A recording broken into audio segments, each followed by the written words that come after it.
Good morning students. Last class lecture 6 में हम लोग प्लांट रिप्रोडक्शन के अंतर्गत हम लोग मेल गैमेटोफाइट या मेल गैमेट का निर्माण किए थे नर युग्मक के रूप में परागकण, जिसमें परागकण की संरचना का निर्माण हुआ। आज का क्लास फीमेल गैमेटोफाइट अर्थात फीमेल गैमेट मादा युग्मक का निर्माण की क्रिया को समझेंगे, यानी कि मैकेनिज्म ऑफ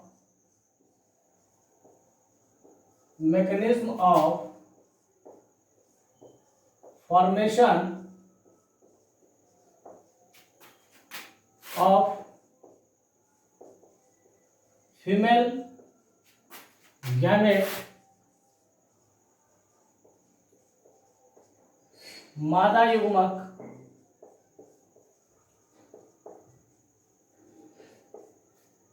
या फीमेल गैमेटोफाइट।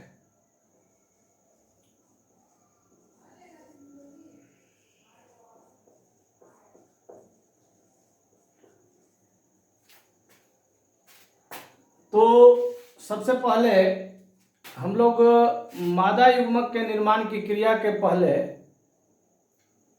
प्लांट में फीमेल रिप्रोडक्टिव ऑर्गन मादा प्रजनन अंग की संरचना, थोड़ी सी उसकी मॉर्फोलॉजिकल स्ट्रक्चर पर हम लोग डिस्कशन करेंगे। तत्पश्चात हम लोग फीमेल गैमेटोफाइट के निर्माण की क्रिया को प्रारंभ करेंगे। तो किसी भी पुष्प में फीमेल सेक्स ऑर्गन मादा जननांग को गाइनोसियम, फीमेल सेक्स ऑर्गन को फीमेल सेक्स ऑर्गन मादा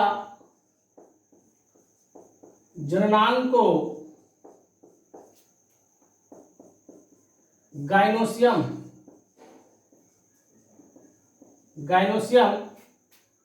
हिंदी में इसको जयांग कहा जाता है।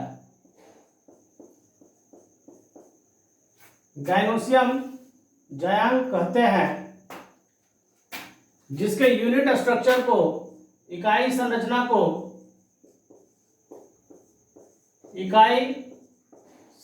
को कार्पेल, पिस्टल या स्त्री केसर, हिंदी क्या होता है, स्त्री केसर कहते हैं। किसी पुष्प में एक गाइनोसियम हो सकता है, 2 गाइनोसियम हो सकता है, 3 गाइनोसियम हो सकता है, 4 गाइनोसियम हो सकता है, या बहुत सारे गाइनोसियम हो सकते हैं। गाइनोसियम, जिसको कि यूनिट स्ट्रक्चर को हम लोग कार्पेल कह रहे हैं, तो सबसे पहले हम लोग गाइनोसियम की संरचना को समझेंगे, फिर उसकी संख्या पर उसका नामकरण किस प्रकार होता है उसको भी सीखेंगे। तो सबसे पहले हम लोग एक गाइनोसियम का चित्र बनाएंगे।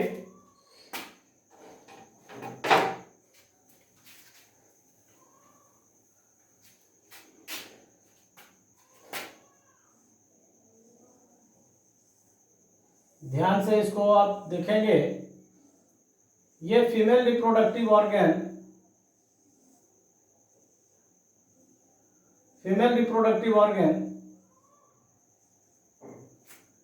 कि गाइनोसियम की संरचना है। इसके यूनिट को हम लोग कार्पेल या पिस्टिल कहते हैं, या स्त्री केसर हिंदी में। तो एक गाइनोसियम 3 भाग में बटा होता है। गाइनोसियम 3 भाग में बटा होता है।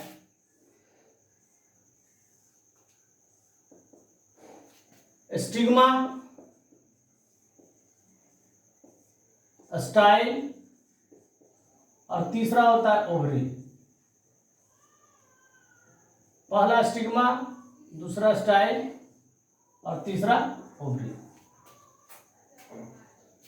स्टिग्मा का जो पार्ट होता है गैनोसियम का, ये चौड़ा और गैनोसियम का जो स्टिग्मा का पार्ट है, ये पार्ट चौड़ा होता है और इसी पर परागकण आकर लैंड करते हैं। इसलिए परागकण का ये प्लेटफॉर्म भी कहलाता है। चौड़ा सा भाग, ऊपरी भाग, जिसका नाम है स्टिग्मा। उसके बाद ये नली जैसी आकृति होती है जो स्टिग्मा को ओवरी से जोड़ने का काम करता है। ये पार्ट स्टाइल और ये भाग ओवरी।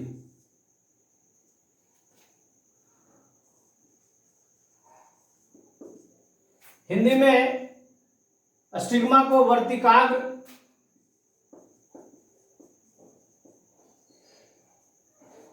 स्टाइल को वर्तिका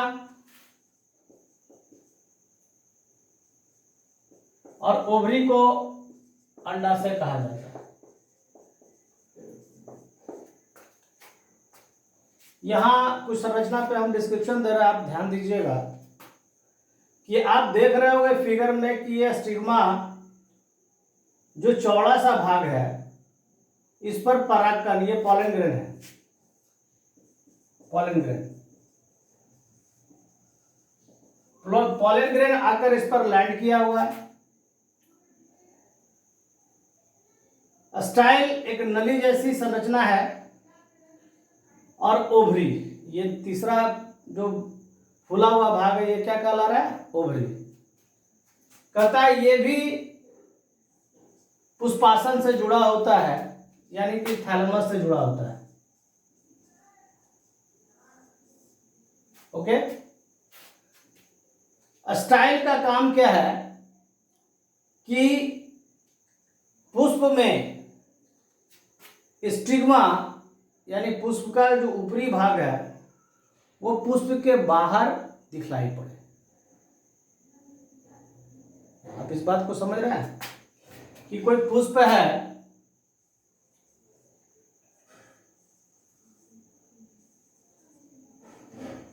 ये एक रफ पुष्प बना रहा है, ये ओवरी है, तो पुष्प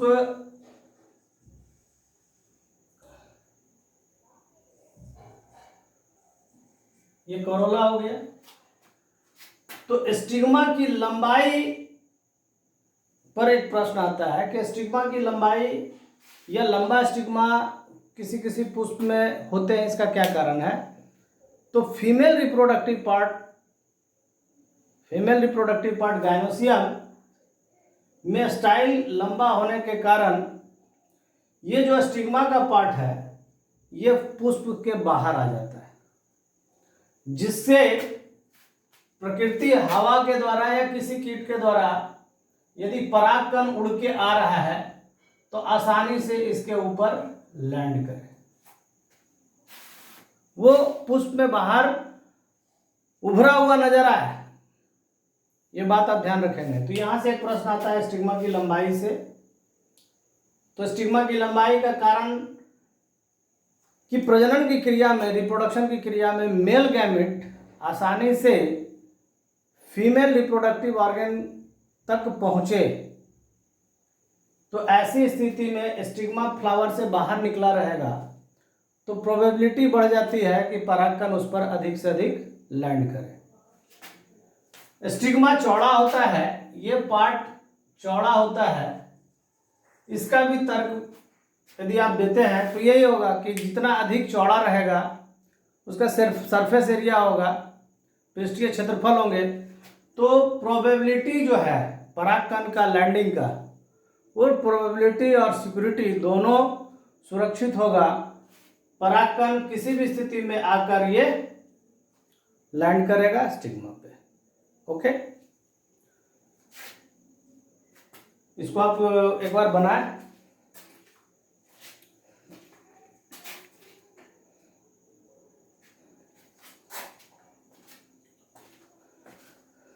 इसके बाद हम लोग गाइनोसियम के प्रकार यानी जायंग के प्रकार को समझेंगे कि अभी मैंने एक फिगर जो बनाया था,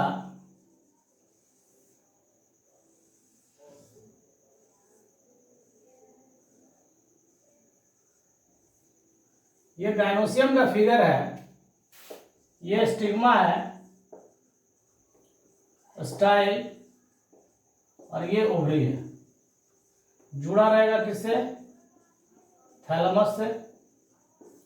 यहां ध्यान दीजिएगा कि ये गाइनोसियम के यूनिट को हम लोग अकेला यदि है तो इसको हम क्या कहते हैं? कार्पेल। यूनिट स्ट्रक्चर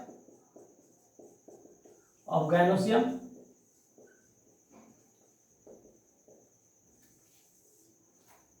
यदि किसी पुष्प में गाइनोसियम की संख्या 1 हो तो वैसे गाइनोसियम वाले पुष्प को हम कहेंगे monocarpellary. Mono means single, mono means single. क्या बोलेंगे? मोनोकार्पेलरी। यदि इसकी संख्या 2 हो तो उसको क्या कहेंगे? By carpellary. बाई मीन्स क्या हुआ? 2, संख्या 2। यदि 3 की संख्या हो तो प्रीफिक्स लगाएंगे ट्राई, मतलब 3। और 3 या 4 से अधिक हो तो एक नाम देंगे पॉली। पॉली मीन्स क्या होता है? मेनी। मेनी मीन्स बहुत। यदि किसी पुष्प में गाइनोसियम जिसके यूनिट को कार्पेल कहते हैं, सावधानी से समझेंगे, यदि उसकी संख्या 1 हो तो सिंगल है तो मोनोकार्पेलरी, 2 है बाइकार्पेलरी, 3 है ट्राइकार्पेलरी। यदि इससे अधिक है तो हम उसको क्या कहेंगे? पॉलीकार्पेलरी। गाइनोसियम का एक प्रकार यह है, इसको नोट कीजिए, समझने का प्रयास कीजिए, फिर और आगे बता रहा है।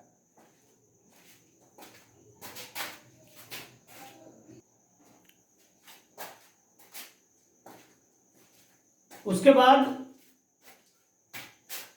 Gynoecium female reproductive organ ovary के अंदर, अंडाशय के अंदर चैम्बर की संख्या के आधार पर, चैम्बर की संख्या के आधार पर विभिन्न विभिन्न प्रकार के गाइनोसियम कार्पेल इस तरीके से पाए जाते हैं विभिन्न विभिन्न फाइलम के प्लांट के पुष्पों में। यदि ओवरी के अंदर में एक चैम्बर हो तो चैम्बर को लैटिन भाषा में लोकस कहते हैं।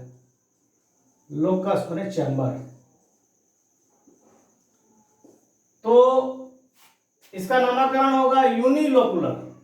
यदि एक चैम्बर है तो हम लोग कहेंगे यूनिलोकुलर। यदि ओवरी अंदर से बटा हुआ है 2 भाग में तो हम लोग क्या बोलेंगे? बाइलोकुलर। यदि 3 चैम्बर में बटा हुआ है तो ट्राइलोकुलर, और 4 चैम्बर में है तो टेट्रालोकुलर। यदि बहुत सारे चैम्बर में ये बटे हों तो आप ऑब्वियसली कह सकते हैं पॉलीलोकुलर। यानी बहुत सारे चैम्बर यदि मिलते हैं तो इसका नामकरण क्या हो जाएगा? Polylocular. Many chamber.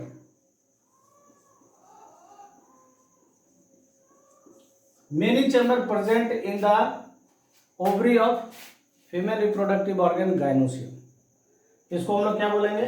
पॉलीलोकुलर many chamber. इसको नोट डाउन कीजिए।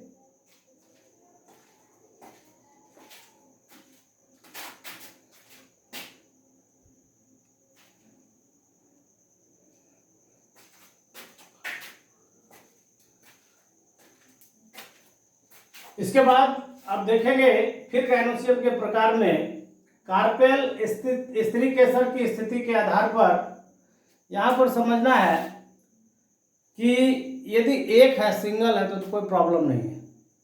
लेकिन यदि बाई कार्पेलरी, ट्राई कार्पेलरी या पॉली कार्पेलरी कंडीशन आता है, यानी कि एक से अधिक कार्पेल है और वो यदि स्वतंत्र है, आपस में कैसे है, स्वतंत्र है, तो उनको क्या कहेंगे।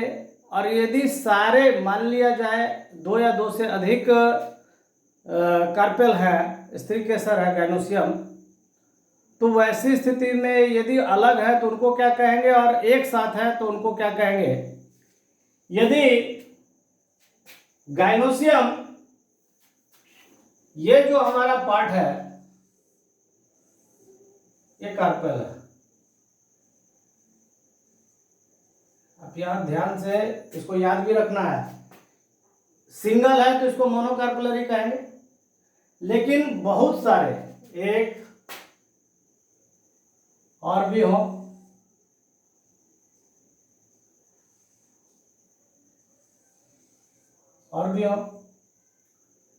तो यहां आप देख रहे होंगे कि गाइनोसियम जो है, ये एक, मान लिया इसको 1 दिए, ये 2 दिए, 3 दिए, तो ट्राई कार्पेलरी हो गया। 3 गाइनोसियम है, 3 कार्पेल है, तो हम इसको क्या बोले, ट्राई कार्पेलरी। अब यहां ध्यान देना है कि ये तीनों आपस में यदि अलग अलग है, देखिए ध्यान दीजिएगा, यदि तीनों आपस में क्या है, अलग अलग दिखलाई पड़ रहे हैं या अलग है, तो उनको हम कहेंगे एपोकार्पस। और यदि तीनों यूनाइटेड है, एक साथ है, तो उनको कहेंगे सिनकार्पस, SYN, सिनकार्पस। हिंदी में इसको कहते हैं युक्तांडपी और सिनकार्पस को कहते हैं युक्तांडपी और एपोकार्पस को वियुक्तांडपी। तो एग्जामिनेशन में 2 नंबर का क्वेश्चन पूछता है कि वियुक्तांडपी गाइनोसियम, युक्तांडपी गाइनोसियम से आप क्या समझते हैं। तो हिंदी बोलना थोड़ा क्लिष्ट लग रहा है, but you have to listen carefully. Apocarpous and syncarpous. Apo शब्द एक लैटिन वर्ड है जिसका अर्थ होता है अलग अलग, और सिन मीन्स होता है जुड़ा हुआ। तो यदि कार्पेल आपस में जुड़े हुए हैं तो उनको सिनकार्पस कहेंगे, और यदि कार्पेल अलग अलग हैं, यानी एक ही पुष्प में बहुत सारे कार्पेल पाए जा रहे हैं, अब वो कार्पेल आपस में जुड़े हुए हैं तो सिनकार्पस कहेंगे, और यदि वो अलग अलग हैं तो उनको क्या कहेंगे, एपोकार्पस। इसका कुछ एग्जाम्पल है, एनसीईआरटी में दिया हुआ है। चंपा का पौधा का पुष्प, चमेली और माइचेलिया, ये 3 एनसीईआरटी में दिया हुआ नाम है, जिसको एग्जामिनेशन पॉइंट ऑफ व्यू से याद रखना है कि चंपा, चमेली और माइचेलिया का जो पुष्प होता है वो वियुक्तांडपी होता है, एपोकार्पस होता है। सरसों, गुलहड़, पॉपी और पेपेवर, ये 4 पौधे का जो पुष्प होता है वो सिनकार्पस होते हैं, अर्थात सिनकार्पस में कार्पेल्स आपस में जुड़े होते हैं और एपोकार्पस में कार्पेल अलग अलग होते हैं। ओके, इसको आप नोट कीजिए।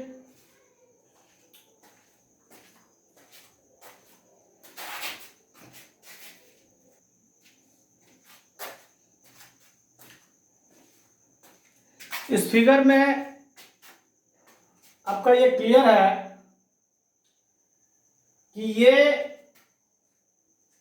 जो संरचना आप देख रहे हैं ये अकेला अकेला कार्पेल है, पॉली कार्पेलरी है। बहुत सारे कार्पेल हैं जो अलग अलग है। कैसे हैं? अलग अलग है। तो अलग अलग कार्पेल हैं, इसलिए इसका नाम क्या हुआ? एपोकार्पस। और एग्जाम्पल याद रखिएगा, चंपा, चमेली, माइचेलिया। उसका सिनकार्पस में देखिएगा कि ये जो संरचना आप देख रहे हैं इसके अंदर बहुत सारे कार्पेल आपस में यूनाइटेड है। कैसे है? एक साथ जुड़े हुए हैं, तो ये दिखलाई पड़ रहा है यूनाइटेड के रूप में। तो इसका एग्जाम्पल याद रखिएगा, सरसों, गुलहड़, पॉपी और कैपेवर। इस फिगर को ड्रॉप करें।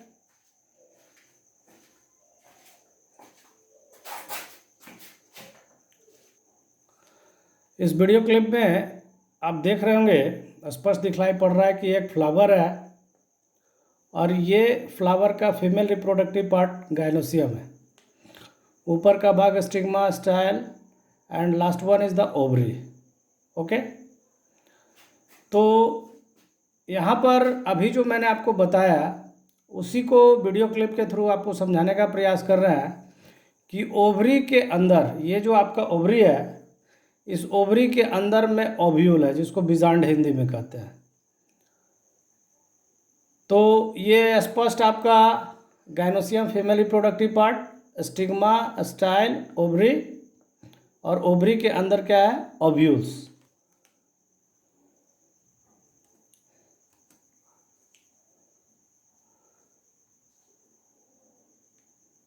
नंबर ऑफ कार्पल के आधार पर अभी मैंने बताया था, मोनोकार्पेलरी, बाइकार्पेलरी, ट्राइकार्पेलरी, टेट्राकार्पेलरी, पेंटाकार्पेलरी और मल्टी या पॉलीकार्पेलरी। तो कहने का मतलब है कि कार्पेल की संख्या के आधार पर हम गाइनोसियम के टाइप्स को बता सकते हैं कि gynoecium based on the number of carpel the gynoecium in angiosperm of following types, यानी गाइनोसियम के प्रकार ये हुए।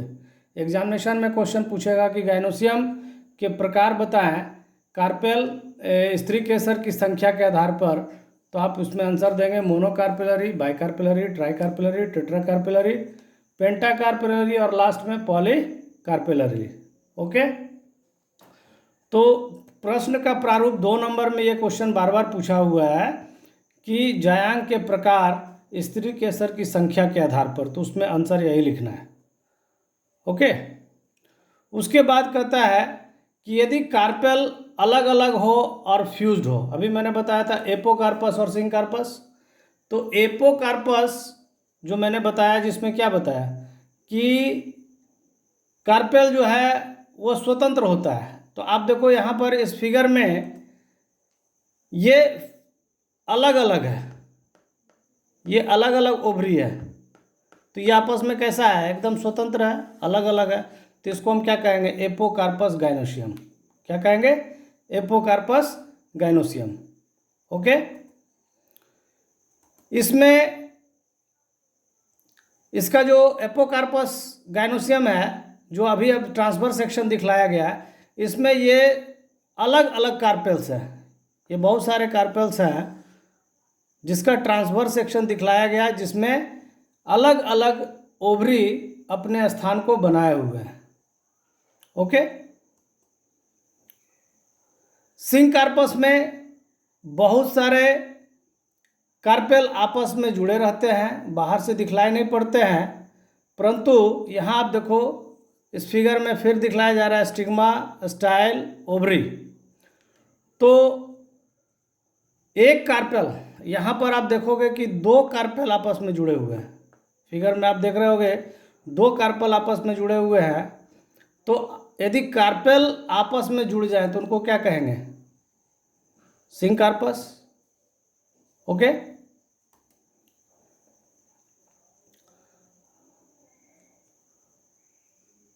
तो यदि सिंकार्पस और एपोकार्पस के बाद मैंने बताया चेंबर के आधार पर कि यदि ओवरी में जो चेंबर है, उस चेंबर में यदि एक चेंबर रहे तो उसको यूनिलोकुलर कहेंगे, 2 चेंबर रहे बाइलोकुलर कहेंगे, 3 चेंबर रहे ट्राइलोकुलर कहेंगे, 4 चेंबर रहा तो टेट्रालोकुलर, 5 चेंबर पेंटा और मेनी रहा तो पॉलीलोकुलर या मल्टीलोकुलर ओवरी हम उसको कह सकते हैं। तो यहाँ पर आप देखोगे कि ये फिगर एक चेंबर है, ये कंप्लीट एक चेंबर है और इस चेंबर में ये ओव्यूल लगा हुआ है, बीजांड। तो ये पूरा आपको कैसा नजर आ रहा है? एक सिंगल चेंबर, तो इसको हम क्या बोलेंगे? यूनिलोकुलर।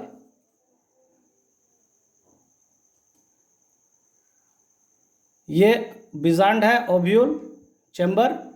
इसमें आप स्पष्ट देख रहे हो कि दो चैम्बर है, एक चैम्बर ये, एक चैम्बर ये, तो ये क्या हो गया, बाइलोकुलर।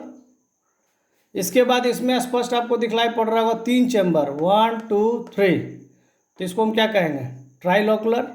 इसमें आप देख रहे हो चार चैम्बर, 1 2 3 4, तो ये क्या हो गया, टेट्रालोकुलर। पेंटालोकुलर इसी तरह चैम्बर बढ़ जाएंगे और ये छोटे छोटे जो संरचना है ये बिजांड है ओव्यूल्स है, और ये आपस में पॉलीलोकुलर यदि देखने को होगा तो इसमें कितने हैं, बहुत सारे चैम्बर बने हुए हैं, तो इनको क्या कहेंगे, मल्टीलोकुलर या पॉलीलोकुलर। तो इस वीडियो क्लिप के माध्यम से आपको मैंने समझाया, और वीडियो क्लिप के माध्यम से आप समझेंगे और इनसे उठने वाले प्रश्नों को आप सही ढंग से जवाब देंगे। Okay, thank you.